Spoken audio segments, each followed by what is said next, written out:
রাজধানীর অন্যতম গুরুত্বপূর্ণ এলাকা হযরত শাহজালাল আন্তর্জাতিক বিমানবন্দরের সংলগ্ন সড়ক।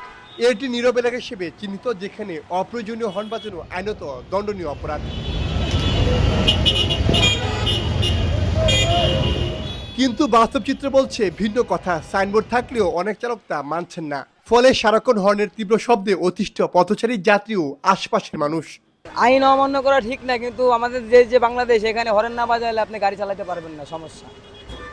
সব জায়গায় হর্ন বাজানো নিষেধ নেই, যে দেখেন পুষ্পুট হর্ন বাজাইতেছে। হ্যাঁ, সব ড্রাইভার তো শোনেন না, এই দেখেন অনেক কারণে হর্ন বাজান। কেন? খালি গাড়ি নিয়ে আসে, চিন্তা করে এখানে কটা যাত্রী পাবো, এই আশা করে আসার কারণে একটার পিছনে আরেকটা লাগা দেওয়ার পরে এই হরেনগুলো দেওয়া। নীরব এলাকা ঠিক আছে, আমরাও মানি, কিন্তু এটা মানা হয় না, অ্যাকচুয়ালি এইভাবে মানা হয় না। রাজধানী প্রবেশদ্বার হিসেবে পরিচিত এই পথ দিয়ে প্রতিদিন হাজারো দেশি বিদেশি যাত্রী চলাচল করেন। যানজট হোক কিংবা স্বাভাবিক চলাচল, একের পর এক হর্ন বাজিয়ে চলছে চালকরা। এখানে আইন ও নির্দেশনা যেন কেবল সীমাবদ্ধতা।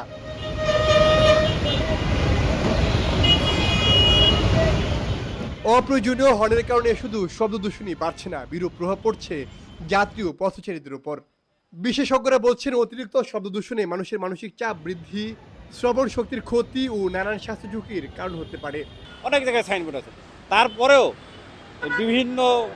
বিভিন্ন রকমের গাড়ি চলে, সবাই হর্ন বাজায়, কেউ এটা মানে না। লোক পার হইতেছে, ধাপ করে একটা হর্ন দিছে, তো লোক আতঙ্কিত হয়ে পড়ে।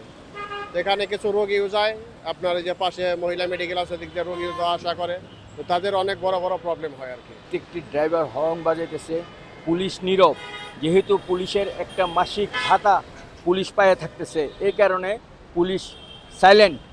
এ ব্যাপারে যথাযথ ব্যবস্থা নেওয়ার জন্য কর্তৃপক্ষকে অনুরোধ জানাইতেছি।